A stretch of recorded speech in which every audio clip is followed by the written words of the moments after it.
Good morning, welcome to V3 news. లక్ష్యం సమాజహితం. నేను ఆకాంక్ష. బులెటిన్ల ముందుగా హెడ్లైన్స్ చూద్దాం. జేసీ ప్రభాకర్ రెడ్డి అరెస్టుపై స్పందించిన చంద్రబాబు, సీఎం జగన్ ప్రతీకారేచతో రగిలిపోతున్నారని ఆగ్రహం.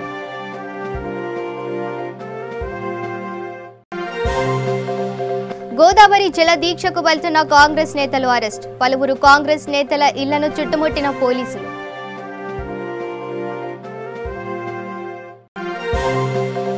సీఎం కేసీఆర్ ను జైలుకు పంపే వరకు నిద్రపోను. కరీంనగర్లో బీజేపీ రాష్ట్ర అధ్యక్షుడు బండి సంజయ్ సంచలన వ్యాఖ్యలు. మాజీ మంత్రులు యనమల రామకృష్ణుడు, చిన్నరాజప్పపై కేసు నమోదు. తన భర్తకు రెండవ వివాహం జరిపించేందుకు ప్రయత్నించారని ఓ దళిత యువతి ఆరోపణ. సంగారెడ్డి జిల్లాలో సర్వసభ్య సమావేశం. వ్యవసాయ అధికారులు రైతులకు సహాయపడాలన్న ఆందోళన ఎమ్మెల్యే.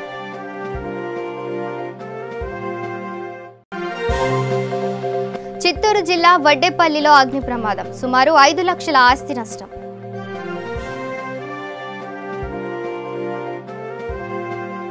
ఇక డీటెయిల్స్ చూస్తే టీడీపీ మాజీ ఎమ్మెల్యే జేసీ ప్రభాకర్ రెడ్డి, ఆయన కుమారుడు అస్మిత్ రెడ్డిని పోలీసులు అరెస్టు చేయడంపై టీడీపీ అధినేత చంద్రబాబు ఓ ప్రకటన విడుదల చేశారు.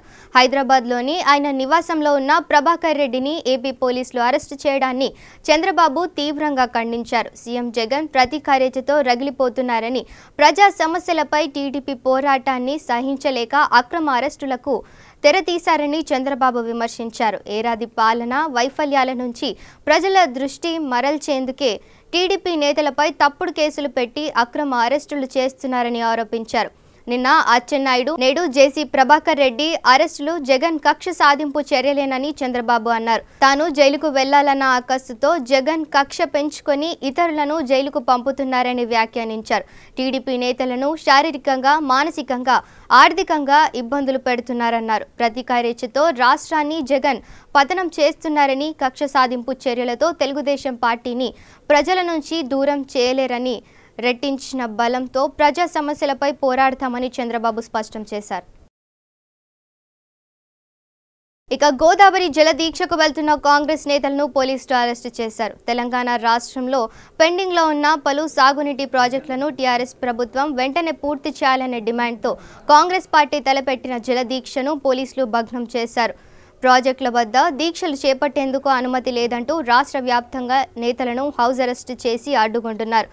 TPCC chief Uttam Kumar Reddy, CLP మాజీ నేత కె జానారెడ్డి, భువనగిరి ఎంపీ కోమటిరెడ్డి వెంకటరెడ్డిలను Congress working president MP Revanth Reddy, Konda Vishweshwar Reddy, Rammohan Reddy, మాజీ ఎంపీ విఎస్లను హౌస్ అరెస్టు చేశారు. జగిత్యాలలో ఎమ్మెల్సీ జీవన్ రెడ్డి ఇంటి చుట్టూ పోలీసులు మోహరించారు. సిరిసిల్లాలో కాంగ్రెస్ కార్యాలయంలో పొన్నం ప్రభాకర్ని పోలీసులు చుట్టుముట్టారు. టీపీసీసీ అధికార ప్రతినిధి మేడిపల్లి సత్యం, జగిత్యాల కాంగ్రెస్ అధ్యక్షుడు లక్ష్మణ్, ఉపాధ్యక్షుడు బండ శంకర్ను హౌస్ అరెస్ట్ చేశారు.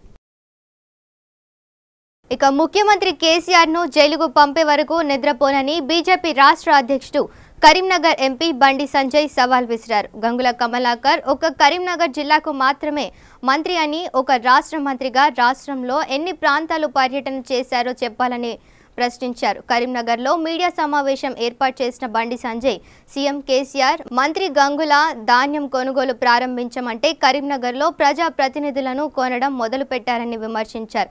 ముఖ్యమంత్రి కేసీఆర్ను జైలుకు పంపే వరకు నిద్రపోనని, సరైన సమయంలో ఆధారాలతో సహా తొందరలోనే బయట పెడతానని సంచలన వ్యాఖ్యలు చేశారు. రాబోయే రోజుల్లో బీజేపీ అధికారంలోకి రావడం ఖాయమని, మీ అవినీతి భాగోతం అంతా బయట పెడతామని తీవ్ర స్థాయిలో ధ్వజమెత్తారు.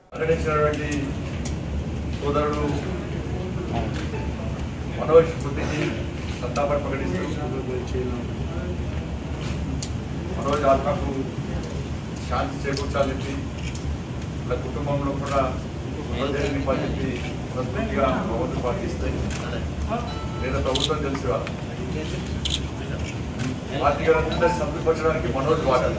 ఇప్పుడు మంచివాడు పేరు ఉంటారని చెడు మనోజ్ వాడే పెట్టారు. నేను చెప్తాను మనోజ్ వాడ్, మరి మనోజ్ ఆత్మకి శాంతి చేకూర్చాలని చెప్పి ఈ ముఖ్యమంత్రికి కనీసం కనికరం కల్పించాలని చెప్పి మానవత దృక్పథం అలవరుస్తున్న విధంగా ముఖ్యమంత్రికి కనికరము ఒక మానవత కల్పించాలని చెప్పి, దయాకరణ కల్పించాలని చెప్పి ఆ ప్రభుత్వం పంపిస్తాం. నీ ముఖ్యమంత్రి నేనేం కాదు,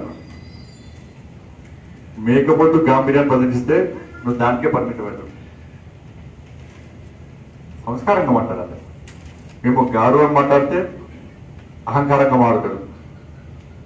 నీ పట్టుకున్న ప్రజల బ్యాంకు కుషతే ప్రజలు అసహించుకుంటున్నారు. చూసి బజార్ల వద్ద నవ్వుకుంటున్నారు.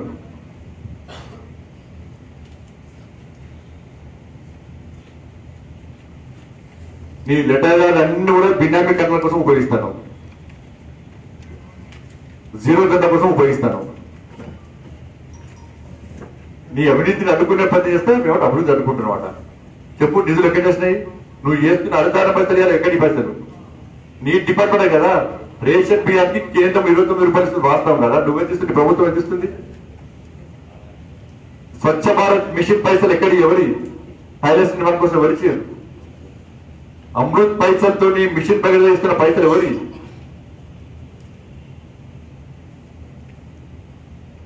గ్రామీణ ఉపాధి పైసలు ఎవరి? కిసాన్ కార్డు సాధిస్తామన్నా ఎవరి పైసలు? 14th 15th ఫైనాన్స్ పైసలు ఎవరి?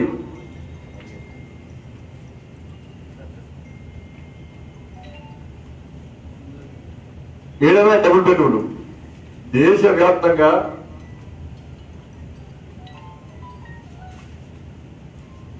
మన ఇండ్ల నిర్మాణం కోసము కేంద్ర ప్రభుత్వం స్కీమ్ ప్రవేశపెడితే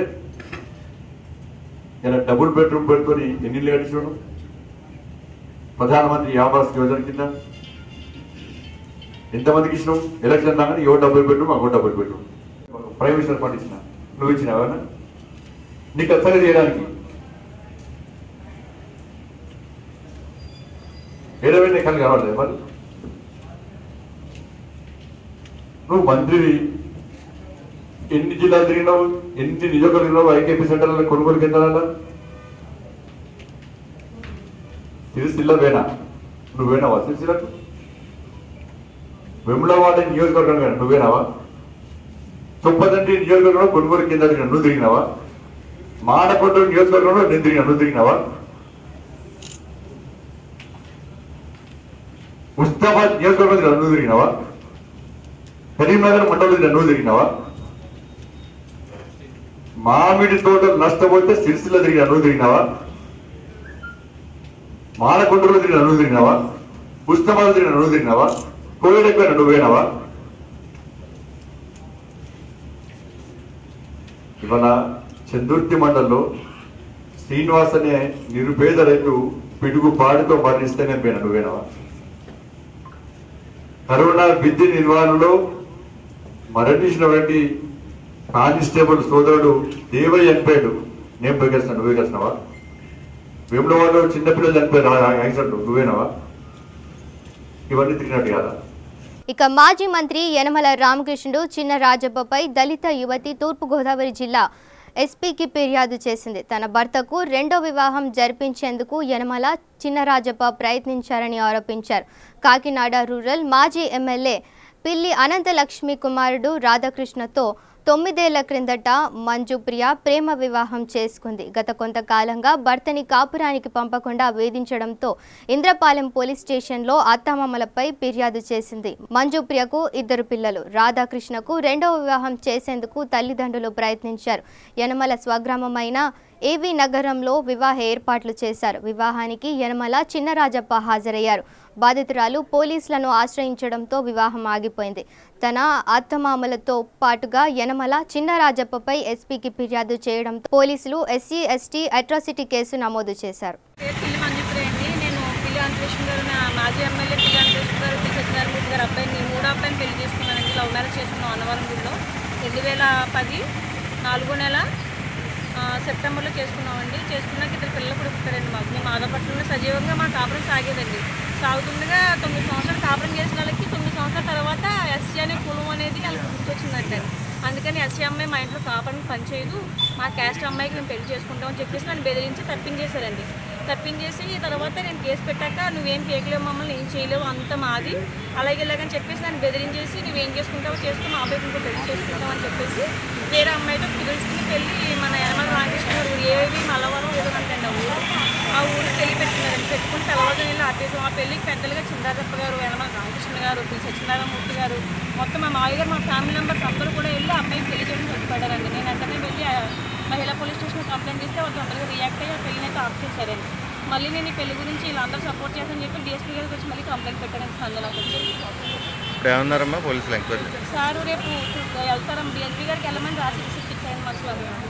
వేధింపులు ఏమైనా ఉన్నాయా మీకు వాళ్ళ తరపు నుంచి? మీ అత్తగారు అంటే ఎవరు తెలియదండి, గుర్తెళ్ళిన వ్యక్తులు మొత్తం మాత్రం వేధింపులు వస్తున్నాయి. మీ అత్తగారు అత్తయ్య గారు మావయ్య గారు అందరినీ అంటే ఏం చేస్తావో చేసుకో, ఏం పీక్కో గట్టిగా మాట్లాడి చంపాడేస్తాం, ఇంక ఇదే మాట్లాడుతున్నారు, మమ్మల్ని ఏం చేయలేవు అన్నారు. మా ఇంట్లో తప్పేం లేదండి, ఇంటికి మా అత్తయ్య మావయ్య మొత్తం అందరూ కలిసి చేస్తారండి అంతా ఇలా. ఆయనకి ఇష్టమేనా? అంటే ఇష్టమేనండి ఆయనకి. వాళ్ళ నాన్నగారు చెప్పిన మాటలు వినడం కోసం ఇంకా నీకేం కావాలి? నీ డిమాండ్? నా డిమాండ్ నా భర్తే కావాలి, నాకు ఇద్దరు పిల్లలు కలిసి నాకు ఫాదర్ వద్ద లేదని చిన్నప్పుడు చనిపోయారు. అలాంటి బాధ నా పిల్లలకి రాకూడదని ఇలా పోరాడుతారు ప్రాణాలు పెట్టి. వాళ్ళ ఇంట్లో కావాలని పనిచేయాలంటే దాని గురించి అనేసి చెప్పేసి వచ్చారు మనకి కంప్లైంట్ చూడండి సార్ దగ్గర. మీకు ఎంతమంది పిల్లలమ్మా? ఇద్దరండి, పాప బాబు. ఎన్ని సంవత్సరాలు? 9 సంవత్సరాలు. మీ డిమాండ్ ఏంటి చెప్పండి? నాకు నా భర్త కావాలి సార్, కాపురం కావాలండి. నా డిమాండ్ ఏం లేదండి, నా కాపురం కావాలి. అందుకనే నేను కేసు పెట్టానండి. ఇక్కడ ఫస్ట్ నుంచి కూడా 3 నెలల నుంచి దగ్గర 3 సంవత్సరాల నుంచి నేను పోరాటం చేస్తున్నానండి. అయినా ఎటువంటి ఫలితం నాకు కనిపించలేదండి. కనిపించకపోతే మళ్ళీ నేను కంప్లైంట్ పెట్టి మళ్ళీ రెండోసారి నీకు పెట్టడం కంప్లైంట్. ఫస్ట్ ఒకసారి పెట్టానండి, కోవిడ్-19 వల్ల అయిపోయిందని. తర్వాత మళ్ళీ ప్రొసీజర్ అయ్యమని ఏమన్నారు? అప్పుడు అంటే వేధింపులు ఉన్నాయమ్మా నీకు? అంటే భయం వేస్తారు, బయట బండి మీద దగ్గర ఆడాలో అవి కూడా అవి చేస్తారండి. అది కొంచెం భయం. బెదిరింపులు వచ్చానంటే ఎస్సీకోలో నువ్వు మా ఇంట్లో పని చేయవు, మేము మా క్యాస్ట్ అమ్మాయిని చేసుకుంటాము, నువ్వు ఇంతవరకు అయిపోయి డబ్బులు ఇస్తాం, అది ఇది అని చెప్పేసి బెదిరిస్తారండి. పిల్లి అంతరక్షణ గారు ఇక్కడ వచ్చినారు, మా అత్త మావయ్య. ఎప్పుడైనా ఫోన్ చేశారు మళ్ళీ రెండో పెళ్లి చేశారు ఇప్పుడు జరిగినది బుధవారం 10వ తారీఖు. ఇక సంగారెడ్డి జిల్లా రాయకోట్ మండల ప్రజా పరిషత్ కార్యాలయంలో సాధారణ సర్వసభ్య సమావేశం నిర్వహించారు. ఈ కార్యక్రమంలో ఎమ్మెల్యే క్రాంతి కిరణ్ పాల్గొన్నారు. ఆయనతో పాటు మండల అధికారులు, ప్రజాప్రతినిధులు హాజరయ్యారు. అనంతరం రైతులకు విత్తనాలు, అర్హులకు కళ్యాణ లక్ష్మి చెక్కులను పంపిణీ చేశారు. ఈ సందర్భంగా ఎమ్మెల్యే మాట్లాడుతూ ఈ ఖరీఫ్ సీజన్లో ప్రభుత్వ సూచనల మేరకు మంచి దిగుబడి ఉన్న పంటలను వేయాలని రైతులకు సూచించారు. వ్యవసాయ అధికారులు రైతులకు అన్ని విధాలుగా సహాయపడాలని కోరారు. మండల అభివృద్ధి కోసం అధికారులు, ప్రజాప్రతినిధులు కృషి చేయాలని కోరారు.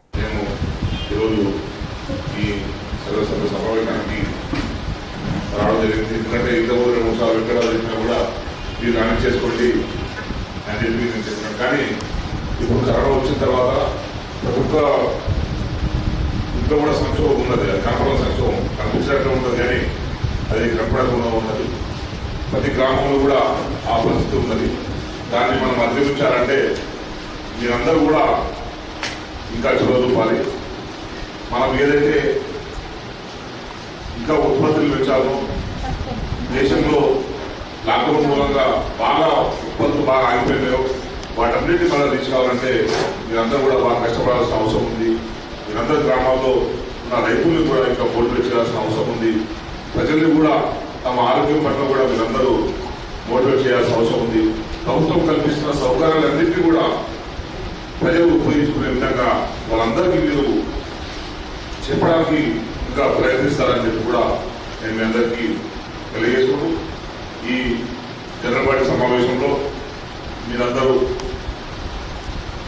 చాలా సమస్యలు మన ఎంపీ ప్లేయర్ అయితే మొత్తం 24 సమస్యలతోని ఒక లిస్ట్ ఇచ్చింది. 24 సమస్యలు ఈ పరిష్కారం అయితే ఇంకా మన మండల ఏ సమస్యలు ఉంటాయి అట్లా అన్ని రకాల సమస్యలు పరిష్కారానికి చొరవ చూపెడుతున్నారు.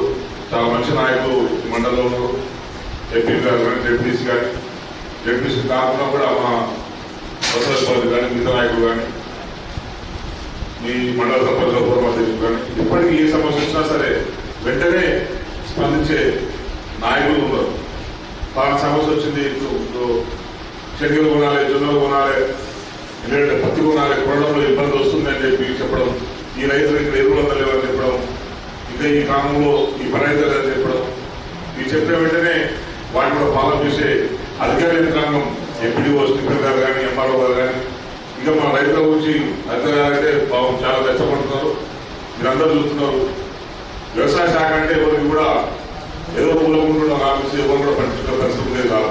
కానీ మన కేసీఆర్ గారు వచ్చిన తర్వాత కొంత కొందరు ఎవరైతే చురుకైన అధికారుల చొరవతోని ఇప్పుడు మళ్ళీ వ్యవసాయం అనేది మళ్ళీ అదో పండగ తయారైంది. ప్రతి గ్రామంలో కూడా ఇంతకుముందు వ్యవసాయం అనే పదానికి ఉచ్చరించేటప్పుడు నామోసపడేవాళ్ళు. నాగలు పెట్టుకోవడానికి ఎద్దు పక్కన నిలబడి ఫోటో దిగడానికి కూడా సిగ్గుపడే పరిస్థితి నుంచి ఇప్పుడు ఎద్దు పక్కన నిలబడి సెల్ఫోన్ తీసుకునే పరిస్థితి వచ్చిందంటే మన వ్యవసాయానికి ఎంత ప్రాధాన్యత పెరిగిందో మనం అర్థం చేసుకోవచ్చు. ఇక చిత్తూరు జిల్లా పాకాల మండలం కె వడ్డేపల్లిలో అగ్ని ప్రమాదం సంభవించింది. షార్ట్ సర్క్యూట్ కారణంగా నాగరాజు అనే వ్యక్తికి చెందిన ఇల్లు పూర్తిగా దగ్ధమైంది. ఈ అగ్ని ప్రమాదంలో సుమారు 5 లక్షల ఆస్తి నష్టం వాటిల్లినట్టు తమను ప్రభుత్వం ఆదుకోవాలని బాధితులు నాగరాజు ఆవేదన వ్యక్తం చేశారు. సంఘటన స్థలానికి పాకాల ఎస్ఐ రాజశేఖర్ సిబ్బంది సందర్శించారు. ఇక గుంటూరు జిల్లా బాపట్లలో బాపట్ల జర్నలిస్ట్ వెల్ఫేర్ అసోసియేషన్ ఆధ్వర్యంలో ఎంఆర్ఓ ఆఫీస్ వద్ద తెలంగాణలో కరోనాతో మృతి చెందిన జర్నలిస్ట్ మనోజ్కు నివాళులర్పించారు. అనంతరం జర్నలిస్టులకు ఆరోగ్య భద్రత కల్పించాలని, వారిని ఆదుకోవాలని బాపట్ల తహసీల్దార్కు వినతి పత్రం అందించారు. ఈ కార్యక్రమంలో జర్నలిస్టులు, జర్నలిస్ట్ వెల్ఫేర్ అసోసియేషన్ సభ్యులు పాల్గొన్నారు. కరోనా వైరస్తో అకాల మరణం చెందారు. వారి మృతికి మనం ఇప్పుడు ప్రగాఢ సానుభూతిని, సంతాపం తెలిపాం వారి కుటుంబానికి. అదేవిధంగా తెలంగాణ రాష్ట్ర ప్రభుత్వం వారికి 50 లక్షల రూపాయలు ఎక్స్గ్రేషియా చెల్లించాలని, వారి కుటుంబానికి వారి ప్రభుత్వం అన్ని విధాల సహాయ సహకారాలు అందించాలని, వారి కుటుంబంలో ఒకరికి ఉద్యోగ అవకాశం కల్పించాలని, మనోజ్ యాక్ట్ను అమలు చేయాలని మనం కోరుతూ, అదేవిధంగా మన రాష్ట్రంలో కూడా జర్నలిస్టులకి కరోనా వలన అందరికీ కూడా భద్రత ఉన్నది. కానీ అంటే పోలీసు వారికి కానీ, మున్సిపల్ అధికారులకు కానీ, డాక్టర్స్కి కానీ అందరికీ కూడా అన్ని రకాలుగా భద్రత ఉంది. ఒక్క జర్నలిస్టులకు మాత్రమే ఏ విధమైనటువంటి భద్రత లేదు. ఈ కరోనా వైరస్ వల్ల ఇలా అకాల మరణం చెందటం వల్ల వారి కుటుంబాలు వారి మీద ఆధారపడి చాలా ఇబ్బందులు పడాల్సిన పరిస్థితి ఏర్పడుతుంది.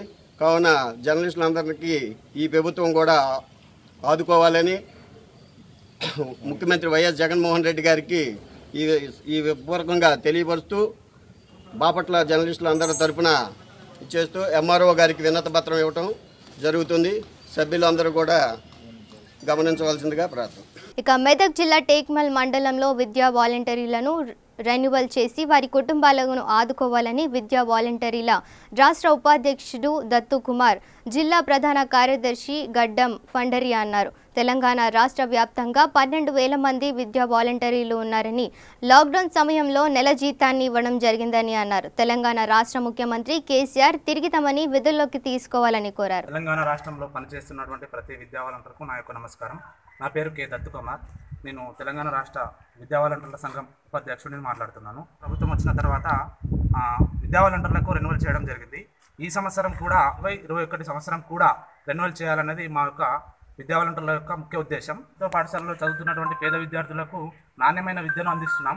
బడిబాట కార్యక్రమంలో కూడా మేము పాల్గొంటున్నాము. విద్యార్థుల యొక్క సంఖ్యను పెంచడానికి మేము శతవిధాలుగా ప్రయత్నం చేస్తున్నాము. మేము ప్రభుత్వానికి ఎప్పుడు కూడా మా తరపున మేము పనిచేయడానికి ఎల్లప్పుడూ కూడా కృషి చేస్తామని మేము తెలంగాణ విద్యా వాలంటీర్ల సంఘం నుంచి తెలియజేస్తున్నాను. కరోనా నేపథ్యంలో కూడా మేము ఒక్కరోజు వేతనం కూడా ఇవ్వడం జరిగింది, తెలంగాణ ప్రభుత్వానికి ఇవ్వడం జరిగింది. గుర్తించి మమ్మల్ని రెన్యువల్ చేయాలని మేము కేసీఆర్ సార్కి మరియు సబితా ఇంద్రారెడ్డి విద్యాశాఖ మంత్రికి కూడా మేము తెలియజేస్తున్నాము. ఏంటంటే తెలంగాణ రాష్ట్ర వ్యాప్తంగా మన రాష్ట్రంలో 12,000 విద్యా వాలంటీర్లు ప్రతి పాఠశాలలో కూడా పనిచేస్తున్నారు. తక్కువ వేతనానికి పనిచేస్తూ ఒక విద్యా వ్యవస్థను అభివృద్ధి చేయడానికి ఎంతగానో కృషి చేస్తున్నారు. కాబట్టి గత సంవత్సరం ఏ విధంగా అయితే రెన్యువల్ చేశారో ప్రస్తుత సంవత్సరం కూడా మన ప్రభుత్వం ఈ 12,000 కుటుంబాలను రెన్యువల్ చేసి ఆ కుటుంబాలను ఆదుకుంటుందని కోరుకుంటున్నాం సార్. అయితే ఏకోపాధ్యాయ పాఠశాలలో విద్యా వాలంటీర్లు ఎన్నో సేవలు అందించుకుంటూ పాఠశాల అభివృద్ధికి, విద్యా అభివృద్ధికి ఎంతగానో తోడ్పడుతున్నారు. ఈ నిరుపేద కుటుంబాలు ఉన్నటువంటి విద్యా వాలంటీర్ కుటుంబాలను మీ గత సంవత్సరంగా ఈ సంవత్సరం రెన్యువల్ చేసి వారి కుటుంబాలను ఆదుకోవాలి. అదేవిధంగా కరోనా పరిస్థితుల వల్ల ఏవైతుంది లాక్డౌన్ ఏర్పడడం వల్ల గత 3 నెలల నుంచి మాకు వేతనాలు లేవు. కాబట్టి ఏప్రిల్ నెల వేతనాలు మరియు మే నెల వేతనాలు ఇప్పించగలని కోరుతున్నాం సార్. వాలంటీర్ రెన్యువల్ చేసి ప్రభుత్వం మా 12,000 కుటుంబాలను ఆదుకోవాలని కోరుకుంటున్నాం సార్. మన విద్యా వ్యవస్థలో ఉపాధ్యాయుల కొరత ఏర్పడింది కాబట్టి ఈ విద్యా వ్యవస్థలో వివిలను అనే వ్యవస్థను తీసుకొచ్చినటువంటి ప్రభుత్వం మన తెలంగాణ ప్రభుత్వం.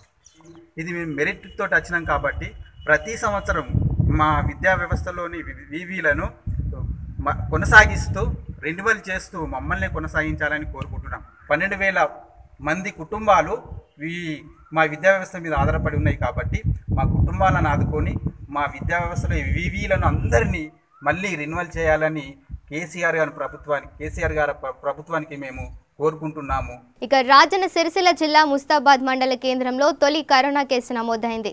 ముద్దం సాయి కిరణ్ రెడ్డి అనే వ్యక్తికి కరోనా పాజిటివ్ రావడంతో గ్రామ ప్రజలు అప్రమత్తమయ్యారు. గ్రామ ప్రజలు భయభ్రాంతులకు గురి కావద్దని, కరోనా లక్షణాలు ఉంటే స్వచ్ఛందంగా సమాచారం అందించాలని డాక్టర్ సంజీవారెడ్డి సూచించారు. ఇంకా మిగతా వాళ్ళకి కూడా చాలా మందికి వచ్చిందని స్ప్రెడ్ చేస్తున్నారు. అది చాలా అసత్య ప్రచారం చేస్తున్నారు. అటువంటి వాళ్ళు చాలా జాగ్రత్తగా ఉండి ఎవరు కానీ ఫాల్స్ న్యూస్ ఏమైనా స్ప్రెడ్ చేస్తే వాళ్ళ మీద కఠిన చర్యలు తీసుకోబడతాయి. ఇప్పుడు ఈ ఒక్క కరోనా పాజిటివ్ వచ్చిన వాళ్ళ ఇంటి నుంచి 1 కిలోమీటర్ పరిధిలో అన్ని షాప్స్ అని రెడ్ జోన్ కింద ప్రకటించేసి అన్ని షాప్స్ అని క్లోజ్ చేయడం జరుగుతుంది. ప్రతి ఒక్కరు కంపల్సరీ మాస్కులు ధరించాలి. ఇప్పుడు ఈ వ్యక్తితో పాటు ఇంకా ప్రైమరీ కాంటాక్ట్స్ మాకైతే ఒక 11 మెంబర్స్ దొరికిళ్ళు, సెకండరీ కాంటాక్ట్స్ కూడా దొరికిళ్ళు. వాళ్ళని అందరినీ హోమ్ క్వారంటైన్ చేస్తున్నాం. ఇంకా ట్రేస్ కాని వ్యక్తులు అంటే వాళ్ళే కొంచెం స్వచ్ఛందంగా బయటకు వచ్చేసి వాళ్ళే 14 days హోమ్ క్వారంటైన్లో ఉండాల్సిందిగా మనవి లేదు. ఈయనకు సిమ్టమ్స్ ఏం లేవు, సో ఇంకా టెన్షన్ పడాల్సిన అవసరం ఏం లేదు. ఈయన ఇప్పుడు ఇంట్లోనే పెట్టి ట్రీట్మెంట్ చేస్తున్నాం. ఈ సిమ్టమ్స్ ఏమైనా డెవలప్ అయిన తర్వాత మేము దానికి తగ్గట్టు అనుగుణంగా మేము ట్రీట్మెంట్ చేస్తాం. మనం ఎన్ని జాగ్రత్తలు తీసుకున్నప్పటికీ కూడా అతడు హైదరాబాద్ నుంచి వచ్చి ఇక్కడ లేదు అయినా కూడా స్వగ్రామంకి రావడం జరిగింది. తనే సొంతంగా కూడా నిజంగా కూడా నాకు గొప్ప విషయం ఏంటంటే తనే సొంతంగా పోయి ఏమైనా ఇబ్బంది ఉందా అని టెస్ట్ చేయించుకుంటే పాజిటివ్ లక్షణాలు వచ్చినాయి. ఇప్పుడే డాక్టర్ గారు కూడా పూర్తి స్థాయిలో పరిశీలించి ఇంకా పెద్ద కేసు సివియర్గా ఏం లేదు, ఇప్పుడే కొద్దిగానే ఉన్నాయి కాబట్టి ఇబ్బంది ఏం లేదని చెప్పడం జరిగింది. ఇప్పుడు మేము ఎవ్వరు కూడా భయం అవసరం లేదు. గౌరవ డాక్టర్ గారు సంజీవరెడ్డి గారు, గౌరవ ఎస్ఐ గారు లక్ష్మారెడ్డి గారు, అలాగే వైద్య సిబ్బంది, మా ముస్తాబాద్ వార్డు సభ్యులు, నేను స్వయంగా రావడం జరిగింది. దీనికి నిన్నటి నుంచి కూడా ముస్తాబాద్ మండలంలోని ప్రజలు, యువకులు అందరూ కూడా చాలా భయభ్రాంతులు గురవుతున్నారు. దయచేసి వాట్సాప్లలో వెంటనే మీకు ఫార్వర్డ్ రాగానే మళ్ళీ మీరు కూడా మీకు మెసేజ్ రాగానే ఫార్వర్డ్ చేయకండి. ఇప్పుడు ఎస్ఐ గారు చెప్పిండ్రు, అనవసరమైన విషయాలు చెప్తే ప్రభుత్వ నిబంధనల ప్రకారం కఠినమైన చర్యలు తీసుకోబడతాయి. మళ్ళీ మీరు అనవసరంగా ప్రజలను భయభ్రాంతులు చేసి మీరు కూడా కేసులకు గురి కావద్దు. ఇది మనం కూడా రోజు మన ఫోన్ వాయిస్లో వింటున్నాం. కరోనా వచ్చేంత మాత్రాన మనం అది తక్కువే రోగం కాబట్టి మనం దాన్ని జాగ్రత్తగా ఉందాం. వచ్చిన వారికి తక్కువైంది సరే, మనం రాకుండా జాగ్రత్త. ఒక్కరికే వచ్చింది మండలంలో, దాన్ని కూడా మేము గౌరవ కలెక్టర్ గారి దృష్టికి తీసుకుపోయినాం, గౌరవ డాక్టర్ల దృష్టికి తీసుకుపోయినాం, ఉన్నత అధికారుల దృష్టికి తీసుకుపోయినాం. దాన్ని జాగ్రత్తగా నయం చేస్తామన్నారు. ఇప్పుడు మేము స్వయంగా ఆ పేషెంట్ ఇంటి దగ్గరికి వచ్చాము. ఆ పేషెంట్ ఇల్లు అంతా కూడా రోజు ఏమేం చేయాలో వైద్య సిబ్బంది జాగ్రత్తలు తీసుకుంటున్నారు. ఇక్కడ కూడా ఈ పేషెంట్ ఎవరైతే మనం వచ్చిన ఇల్లు నుండి అందరూ కూడా అత్యవసరం అయితే ఇందాక మా అధికారులు చెప్పినట్టు ఎమర్జెన్సీ అయితే బయటకు రండి. ఇక్కడ ముస్తాబాద్ కూడా మనది మనం కాపాడుకునేందుకు కూడా బంద్ చేయమని చెప్పడం జరిగింది. ఇప్పుడు ఎస్ఐ గారు చెప్తారు 12 గంటల నుంచి కూడా ఒక 5-6 రోజులు పూర్తి స్థాయిలో బంద్ పెట్టుకుందాం. ఎమర్జెన్సీ మెడికల్ షాప్లో 1-2 కిరాణా షాపులు ఉంటాయి తప్ప కానీ పెద్ద అర్జెంట్ లేదు. ఇది ఎందుకంటే ఉంటే కూడా మీ ఏమన్నా ఉంటే తీసుకోండి. ఎవరు కూడా ఎలాంటి భయాందోళనలు చేసినద్దు. ఈ వాట్సాప్ లో వచ్చే మెసేజ్ మాత్రం అస్సలు నమ్మద్దు. మహబూబాబాద్ జిల్లా లింగ్యాతండ గ్రామంలో సర్పంచ్ గుగులోతు రామ్లాల్ నాయక్ ఆధ్వర్యంలో 60 మీటర్లు డ్రైనేజీ పైప్ లైన్ల నిర్మాణం చేపట్టారు. అదేవిధంగా వర్షాకాలంలో నీరు నిల్వ కాకుండా 9 మీటర్ల సీసీ రోడ్లపై ఏర్పడ్డ గుంతలను పూడ్చివేశారు. చదును చేసి వర్షపు నీరు నిల్వ ఉండకుండా సుందరమైన రోడ్ల మార్గాన్ని తయారు చేశారు. గ్రామ పంచాయతీ పరిధిలోనే అత్యంత క్లిష్టమైన డ్రైనేజీ సమస్యను పరిష్కరించడంతో 2వ వార్డు, 8వ వార్డు, 3వ వార్డు, 7వ వార్డు ప్రజలు హర్షం వ్యక్తం చేశారు. స్థితిలో ఉన్నటువంటి దాదాపు 95 నుండి 100 మీటర్ల రోడ్డు అండి. ఈ రోడ్డు తండ నడిబొడ్డున ఉండడం వల్ల నాకంటే ముందు గత పాలకులు 5గురు సర్పంచులు మారారండి. అయినా పాపం వారికి ఆ రోజుల్లో ఉన్న ఆర్థిక వనరులు కానీ వారి వల్ల కాని విషయాల్లో కానీ వారు దీన్ని పట్టించుకున్న పాపన పోలేదు. కాబట్టి గ్రామ పంచాయతీలో ఉన్నటువంటి నిధుల నుండి సుమారు ఈ 95 మీటర్ల రోడ్డును మా గ్రామ పంచాయతీ సభ్యుల తీర్మానంతో తీర్మానం చేసి ఇది చిరస్మరణమైన రోడ్డు ఈరోజు స్టార్ట్ అయినదండి. మీరు చూస్తే సుమారు మాళతు మంజి ఇంటి నుండి మాళతు తేజ ఇంటి వరకు 85 మీటర్ల రోడ్డు అండి ఇది. ఈ రోడ్డును ఈరోజు మనం వైట్ మిక్సర్తోనే లెవలింగ్ చేసేసి తర్వాత సంబంధిత పిఆర్ఐ గారి పర్మిషన్తోనే మొత్తం రోడ్డును 6 ఇంచుల పైకి లేపడంతో ఇక్కడ వర్షపు నీరు నిల్వ ఉండి గత సంవత్సరం 30 డేస్ యాక్షన్ ప్లాన్లో కానీ మొన్న పారిశుద్ధ్య కార్యక్రమంలో ప్లాన్లో కానీ అంతకుముందు 10 డేస్ యాక్షన్ ప్లాన్లో చాలా సమస్యలు ఇక్కడ ఉన్నటువంటి ఈ వార్డు సభ్యులందరూ కూడా వార్డు వాసులందరూ కూడా గ్రామ పంచాయతీకి వచ్చి వారి విన్నవించడంతో ఈ రోజున మీరు చూస్తున్న ఈ రోడ్డును త్వరితగతిన పూర్తి చేసి వారి కళ్ళలో ఆనందాన్ని చూడాలనే ఉద్దేశంతో యుద్ధ ప్రాతిపదికన ఈ పనులు చేసేసి వారి మన్ననలు పొందాలనే ఉద్దేశంతో తొందరగా ఈ కార్యక్రమాన్ని శాంక్షన్ చేసిన మా పిఆర్ఐ గారికి, తర్వాత ఎంపీడీఓ గారికి, పంచాయతీ సెక్రటరీ గారికి, తర్వాత మా గ్రామ పంచాయతీ వార్డు సభ్యులందరికీ పేరు పేరున ధన్యవాదాలండి. ఈ రోడ్డు ఈ 2-3 రోజుల్లో ఈ వర్షాలు స్టార్ట్ అయిన పిదప వర్షం పడుతున్నా కొద్దీ ఇక్కడ సమస్య జటిలమవుతుంటే దాన్ని వెంటనే స్పందించి సంబంధిత పిఆర్ఐ గారి పర్మిషన్ తీసుకొని ఈ రోడ్డును త్వరితగతిన పూర్తి చేసేసి ఈ వార్డు సభ్యులు తర్వాత ఇక్కడ ఉన్నటువంటి వార్డు ప్రజల మన్ననలు పొందాలనే ఉద్దేశంతో చాలా కష్టపడుతూ గ్రామ పంచాయతీ సిబ్బంది తర్వాత ఈ వార్డు సహకారం కూడా మరలింది. వాళ్ళందరూ సహకరిస్తున్నారు కాబట్టి ఇవాళ ఈ రోడ్డును చేయడానికి ముందుకు వచ్చినాము. కావున ఇలాంటి సమస్యలు సుమారు 1300 మీటర్ల రోడ్లు మన గౌరవ ఎమ్మెల్యే మన డిఎస్ రెడ్డి అన్నయ్య గారి దృష్టికి తీసుకెళ్ళడం జరిగింది. అవన్నీ ఈ డిసెంబర్లో శాంక్షన్ అయితే గ్రామ పంచాయతీలో ప్రతి గల్లీకి సీసీ రోడ్డు వేసి వారందరి మన్ననలు పొందుతూ గ్రామ పంచాయతీని జిల్లాలోనే ఒక నెంబర్ 1 గ్రామ పంచాయతీ తీర్చాలని కోరుతూ ముగిస్తున్నాను. Thank you. ఇక బులెటిన్ ముగించే ముందు హెడ్లైన్స్ మరోసారి చూద్దాం. జేసీ ప్రభాకర్ రెడ్డి అరెస్టుపై స్పందించిన చంద్రబాబు, సీఎం జగన్ ప్రతీకారేచతో రగిలిపోతున్నారని ఆగ్రహం.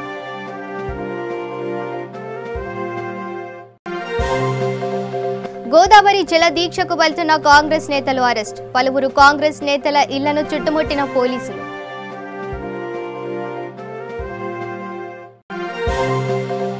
సీఎం కేసీఆర్ ను జైలుకు పంపే వరకు నిద్రపోను, కరీంనగర్లో బీజేపీ రాష్ట్ర అధ్యక్షుడు బండి సంజయ్ సంచలన వ్యాఖ్యలు. మాజీ మంత్రులు యనమల రామకృష్ణుడు చిన్నరాజప్పపై కేసు నమోదు, తన భర్తకు 2వ వివాహం జరిపించేందుకు ప్రయత్నించారని ఓ దళిత యువతి ఆరోపణ. సంగారెడ్డి జిల్లాలో సర్వసభ్య సమావేశం, వ్యవసాయ అధికారులు రైతులకు సహాయపడాలన్న ఆందోళన ఎమ్మెల్యే.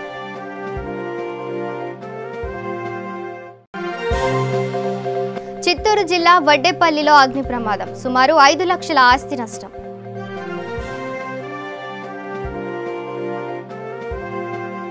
ఇవి bulletin updates. Stay tune to V3 news. లక్ష్యం సమాజహితం.